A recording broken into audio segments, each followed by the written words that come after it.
नमस्कार दोस्तों, wealth sky की न्यू इंटरेस्टिंग एक्साइटिंग वीडियो में आप सभी लोगों का स्वागत है। मेरा नाम है सुधीर और इस पर्टिकुलर वीडियो में हम बात करने वाले हैं Nifty and bank Nifty option chain के बारे में। उसको समझने की कोशिश करेंगे, अंडरस्टैंड करेंगे कि मंडे का ट्रेडिंग सेशन क्या हमारे लिए एक ब्रेकडाउन ट्रेडिंग सेशन रह सकता है। क्या मंडे को हमें सावधानियां रखनी चाहिए यहाँ पे, क्योंकि मार्केट सेकेंड हाफ में काफ़ी तेज़ी से गिरा है आज। तो क्या ये सेलिंग कंटिन्यू होगी, क्या निफ्टी 16,500 की तैयारी कर रहा है, इन सारे पॉइंट को हम समझने की कोशिश करेंगे। तो जल्दी से वीडियो को स्टार्ट करते हैं। मैं आ गया हूँ ऑप्शन चेन डाटा पे और समझेंगे यहाँ पे कि मंडे का ट्रेडिंग सेशन कैसा रह सकता है। बट उससे पहले बात करते हैं मार्केट एट 11 के वीडियो की। तो मार्केट एट 11 के वीडियो में हमने ये लेवल मार्क किए थे। यहाँ पे मैंने आपको क्लियरली बताया था कि अगर मार्केट को ऊपर जाना है तो इस लेवल के ऊपर ट्रेड करना चाहिए और एक मोमेंटम बनना चाहिए, तभी ये ऊपर जा सकता है। क्योंकि ऊपर के लेवल पर रेजिस्टेंस 17,400 तक रेजिस्टेंस ही बन रहे हैं यहाँ पे। तो एग्जैक्टली ये 17,400 से रिवर्स हुआ और इस लो के नीचे जैसे ही निकला, आपको यहाँ पे एक अच्छा खासा गिरावट देखने को मिली। सेम चीज़ बैंक निफ्टी आपको इसी रेंज के अंदर ही प्ले आउट करता हुआ दिखाई दिया है। रेजिस्टेंस जो था इसने ब्रेक करने की कोशिश करी थी बट सक्सेसफुल नहीं हो पाया और नीचे आ गया है। अब समझते हैं यहाँ पे कि मंडे का ट्रेडिंग सेशन कैसा रह सकता है, क्योंकि आज एक देखा जाए तो सेकंड हाफ में एक अच्छा खासा सेल ऑफ देखने को मिला ऊपर के लेवल से। देखो, ऑलमोस्ट निफ्टी का हाई आपका 17,377 का था और लो कितना बनाया इसने, 17,050 का। काफ़ी अच्छा गिरावट यहाँ पे ऊपर से देखने को मिली है। तो हो सकता है मंडे को ये कंटिन्यू हो जाए, तो उसके लिए हम पहले से ही प्रिपेयर करेंगे और हम समझने की कोशिश करेंगे कि मंडे के लिए कौन से पैरामीटर ऐसे होने चाहिए जो कि एक ट्रेंडिंग मार्केट बना सकते हैं। ठीक है, तो सबसे पहले ऑप्शन चेन डाटा को देखते हैं। तो ऑप्शन चेन डाटा में अगर आप क्लियरली समझोगे, अंडरस्टैंड करोगे, तो देखो 17,200 की कॉल पे 28 लाख का ओपन इंटरेस्ट खड़ा है। ठीक है, ये 17,200 की कॉल है, लेकिन 17,100 की कॉल पे देखो आप 37 लाख का ओपन इंटरेस्ट खड़ा हुआ है। यानी कॉल राइटर का कॉन्फिडेंस बहुत अच्छा यहाँ पे दिख रहा है। 17,000 की कॉल पे भी करीब 10 लाख का ओपन इंटरेस्ट ऐड हो गया है। 17,000 की पुट है जहाँ पे 44 लाख का ओपन इंटरेस्ट है और 17,100 की पुट है वहाँ पे 43 लाख का ओपन इंटरेस्ट है। 17,200 के बाद 17,300 पे तो मैंने आपको मॉर्निंग में ही बताया था कि 53 लाख का ओपन इंटरेस्ट मॉर्निंग में ही ऐड हो गया था, जो कि काफ़ी स्ट्रॉन्ग ओपन इंटरेस्ट यहाँ पे दिख रहा है। ठीक है, तो कॉल राइटर का कॉन्फिडेंस काफ़ी अच्छा है यहाँ पे। तो इसका मतलब क्या है कि मार्केट नेगेटिव है और 17,000 के नीचे अगर ये निकलता है तो हमें यहाँ पे सेल करने के काम करना चाहिए डेफिनेटली। हो सकता है मार्केट ट्रेंडिंग हो जाए और 16,700 तक यहाँ पे गिरावट देखने को मिल सकती है एक दो ट्रेडिंग सेशन के अंदर। ठीक है, इतना आप क्लियरली समझ लीजिए। जब तक हम 17,500 के ऊपर नहीं निकलेंगे तब तक हम नेगेटिव ही रहेंगे, ये समझ लीजिए। ऊपर के लेवल पे प्रॉफिट बुकिंग आएगी आएगी और सिर्फ दो तीन स्टॉक्स, एक रिलायंस कह सकते हैं, रिलायंस के ऊपर के लेवल पे होल्ड करने की वजह से कंटिन्यूसली निफ्टी नीचे सपोर्ट ले लेता है। ठीक है, तो जैसे रिलायंस वगैरह में प्रॉफिट बुकिंग आएगी तो डेफिनेटली हम ये सारे लेवल ब्रेक कर देंगे, क्योंकि ग्लोबल मार्केट स्टिल नेगेटिव है और ऑलमोस्ट जैसा कि मैं आपको कंटिन्यू बोल रहा हूँ, नैस्डैक करीब 11% गिरा हुआ है टॉप से। तो कहीं ना कहीं जो निफ्टी 1% है, अगर 4-5% का फॉल आया तो 16,500 तक ईजिली यहाँ पे निफ्टी गिर सकता है। ठीक है, इतना आपको ऑप्शन चेन डाटा में क्लियरली समझ में आ रहा होगा। अब चलते हैं चार्ट पे और चार्ट को अंडरस्टैंड करते हैं कि निफ्टी का चार्ट क्या कह रहा है। तो करेंटली निफ्टी के चार्ट पे हम आ गए हैं और सबसे पहले ये सारी लाइनें हटाते हैं, क्योंकि ये एनालिसिस पुरानी हो गई है, कल हमने करी थी, और आज के हिसाब से एनालिसिस देखते हैं। तो यहाँ पे आप देख सकते हो स्ट्रॉन्ग रेड कैंडल क्लियरली हमें दिख रही है। ठीक है, स्ट्रॉन्ग रेड कैंडल ऊपर के लेवल से नीचे आके ये क्लोज हुई है, तो इसका मतलब क्या है कि मार्केट में सेलिंग प्रेशर है। इतनी बड़ी कैंडल कोई ऐसे नॉर्मली नहीं बन जाती, काफ़ी बड़ी कैंडल है, क्योंकि हाई आप देख सकते हो 17,377 का था और लो आपका 17,066 का लो बना था। ठीक है, तो यहाँ पे ये कंटिन्यू कर सकती है। ठीक है, कंटिन्यू करने के लिए क्या सिम्टम्स हमें चाहिए, क्या पैरामीटर्स चाहिए, उसको भी हम समझ लेते हैं। ठीक है, तो सबसे पहले यहाँ पे एक इम्पॉर्टेंट चीज़ है कि मंडे मार्केट अगर फ्लैट खुलता है, ठीक है, मंडे अगर ये फ्लैट खुलता है, इसी लेवल के आसपास ये खुल रहा है और फिर ये नीचे लोअर लो लोअर हाई का फॉर्मेशन बना के इसने अपने इस लो को ब्रेक करता है जो आज का लो था, या फिर ये 17,000 के नीचे निकलता है। ठीक है, 17,000 के नीचे निकलता है तो हम यहाँ पे सेल कर सकते हैं। टारगेट पहला हमारे पास है 16,900 का, 16,900 ब्रेक होता है तो 16,800 का हमारे पास टारगेट होगा। 17,000 ब्रेक करने का मतलब ही ये है कि मार्केट ट्रेंडिंग हो सकता है, क्योंकि 17,000 को ये कंटिन्यूसली क्या कर रहा है, होल्ड करने की कोशिश कर रहा है हमेशा, और वहीं से ये एक बाउंस देखने को मिलता है। ठीक है, इतना आपको समझ में आ गया।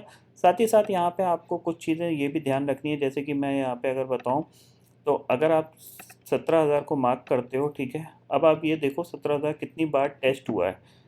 ठीक है, अब ये देखो सबसे पहले चीज़, ये टेस्ट हुआ, ठीक है, स्ट्रॉन्ग बाउंस आया, ठीक है, फिर हम फॉल हुए, 17,000 को हमने ब्रेक किया, यहाँ पे हमने कंटिन्यूसली रेजिस्टेंस फेस किया, लेकिन गैप अप खुल गए, गैप अप खुलने के बाद हमने फिर बाउंस किया, फिर हम नीचे आए, 17,000 को हमने ब्रेक किया, और फिर ये स्ट्रॉन्ग बाउंस बैक यहाँ पे आया, और आज हम फिर गिरे हैं। ठीक है, तो हमने एक अटैम्प्ट टेस्ट हो गया, यहाँ पे मल्टीपल 2 या 3 हम इसको मान सकते हैं, फिर 4, और ये 5वां अटैम्प्ट है। ठीक है, तो नॉर्मली किसी लेवल को मार्केट होल्ड ज़्यादा से ज़्यादा 3 से 4 बार ही कर पाता है, 5वीं या 6वीं बार में वो उसको ब्रेक करके फॉलोअप में चला जाता है। ठीक है, तो ये बहुत इंपॉर्टेंट चीज़ है कि अगर 17,000 ब्रेक होता है इस बार, अगली बार अगर ये ब्रेक होता है, तो आपको यहाँ पे आपको एक शॉर्ट क्रिएट करना चाहिए। और टारगेट आपका क्या है, टारगेट की बात करें तो टारगेट आपका है सीधा सीधा आपके पास 16,826 का टारगेट है, और 16,826 जैसी ब्रेक होता है तो ये आपका देख रहे हो, ये एक गैप है पूरा यहाँ पे, इसका जो नेक्स्ट टारगेट है वो आपका 16,700 है। यानी अगर 17,000 ब्रेक होता है और मार्केट ट्रेंडिंग बन जाता है, यानी लोअर लो लोअर हाई का फॉर्मेशन बनाता चला जाता है, तो आपको 16,700 तक के टारगेट के लिए अपने शॉर्ट को होल्ड करना चाहिए। यानी ये ब्रेक तो ये इस तरीके से ये मूव कर जाएगा, 16,700 तक का आपको टारगेट मिल सकता है। ठीक है, इतना आपको निफ्टी के अंदर समझ में आ गया होगा। अगर इसको होल्ड करना है तो ये यहीं पे दोबारा से होल्ड करके एक बार दोबारा से बाउंस कर सकता है, बट मुझे अब लग रहा है कि ये इसको ब्रेक करने की तैयारी कर रहा है, क्योंकि हमने पिछली पूरी सीरीज़ में कंटिन्यूसली एक रेंज में काम किया।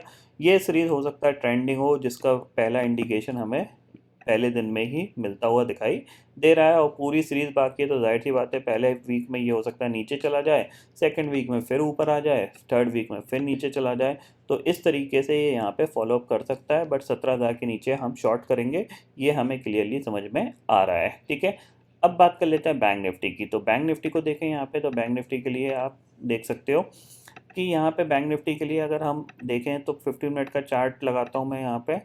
ठीक है, और क्लियर पिक्चर है हमारे पास बैंक निफ्टी के अंदर। बैंक निफ्टी के अंदर ज़्यादा हमें सोचने की ज़रूरत नहीं पड़ती। ये हमारे पास रेजिस्टेंस एरिया, इसको ब्रेक करने की कोशिश करी थी, नहीं कर पाया, थोड़ी देर कामकाज भी किया, नहीं कर पाया। नीचे हमारे पास हमारे पास एक लेवल है जिसके नीचे हमें सेल करना है। टारगेट हमारे पास पहला होगा 35,750, और दूसरा टारगेट 35,555। इसके नीचे फिसले तो नेक्स्ट टारगेट 35,000 का सीधा सीधा हमें दिखाई दे रहा है। ठीक है, क्योंकि यहाँ पे बैंकिंग के लगभग लगभग सबके रिजल्ट आ ही गए हैं, तो जाहिर सी बात है सिर्फ पीएसयू बैंक्स रह गए हैं यहाँ पे। एक्सिस के आ गए, इंडसइंड के आ गए, इंडसइंड रिएक्ट करेगा मंडे को, एचडीएफसी बैंक के आ चुके हैं, आईसीआईसी के आ चुके हैं, तो जाहिर सी बात है एक्सिस बैंक में भी सेल ऑफ देखने को मिला, सिर्फ आईसीआईसी बैंक ने होल्ड किया है। तो सारी बैंकिंग स्टॉक्स अब धीरे धीरे कहीं ना कहीं प्रॉफिट बुकिंग का शिकार होंगे, तो बैंक निफ्टी यहाँ से वीकनेस दिखा सकता है। जैसे ही ये 35,900 के नीचे निकलता है आप सेल कर सकते हो। पहला टारगेट तो सीधा सीधा 35,750 ही है, और दूसरा टारगेट आपके पास 35,500 का है। 35,500 ब्रेक, 35,000 का टारगेट यहाँ पे क्लियरली खुलते हुए दिखाई देंगे बैंक निफ्टी के लिए। ठीक है, इतना आपको यहाँ पे समझ में आ गया होगा। अब बात कर लेते हैं ग्लोबल मार्केट की। तो ग्लोबल मार्केट में अगर हम करेंटली देखें तो यहाँ पे इंडेक्सेस फ्यूचर्स में जाते हैं तो आपको दिखाई देगा करीब डाउ future 168 point, Nasdaq future 160 point. Nasdaq के अंदर लास्ट ट्रेडिंग सेशन में 450 पॉइंट का जंप देखने को मिला था, तो 450 पॉइंट के जंप के बाद कैसा प्राइस एक्शन दिख रहा है वो भी हम समझते हैं। तो अभी भी स्टिल प्राइस एक्शन जो है वो इसका स्टिल नेगेटिव ही बना हुआ है, आपको यहाँ पे दिखेगा। ठीक है, ये देख सकते हो आप।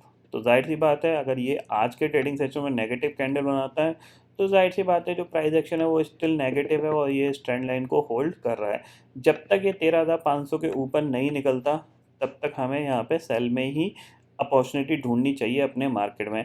13,500 के ऊपर या 13,750 के ऊपर ही ये जो लोअर हाई लोअर लो का फॉर्मेशन बन रहा है, ये कहीं ना कहीं चेंज होता हुआ दिखाई देगा। और फिर ये अराउंड 14,250 तक, यानी हम ये समझ सकते हैं कि इसने यहाँ पे सपोर्ट ले लिया है। बट अगर ये दोबारा से नेगेटिव कैंडल बनाता है तो फिर सेल ऑफ आ सकता है, क्योंकि जीडीपी नंबर ज़्यादा अच्छे नहीं आए थे यूएस के, और जैसा कि एग्रेसिव इंटरेस्ट रेट हाइक होने की ऑलरेडी बात हो रही है बिकॉज ऑफ इन्फ्लेशन बढ़ रही है। तो कहीं ना कहीं फेड के हाथ में कुछ है नहीं सिर्फ रेट ऑफ इंटरेस्ट बढ़ाने के अलावा।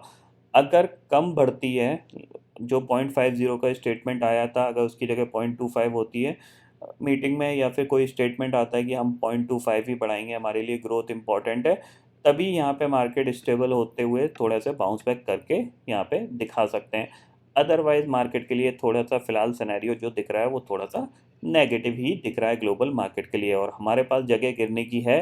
गिरना स्टार्ट हुए तो डेफिनेटली 7 से 8% गिर सकते हैं। ठीक है, इतना आपको यहाँ पे समझ में आ गया होगा। तो आई होप दोस्तों ये पर्टिकुलर डाटा आपको समझ में आ गया होगा। दोस्तों फिलहाल इस वीडियो में इतना ही है। आई होप ये वीडियो आपको पसंद आएगा। वीडियो पसंद आता है तो लाइक और शेयर ज़रूर करिएगा, और चैनल को जो सब्सक्राइब कर लीजिए, क्योंकि मैं सुधीर लेके आता रहूँगा हर दिन आपके लिए नए नए वीडियो। इसी के साथ शुक्रिया दोस्तों, जय हिंद।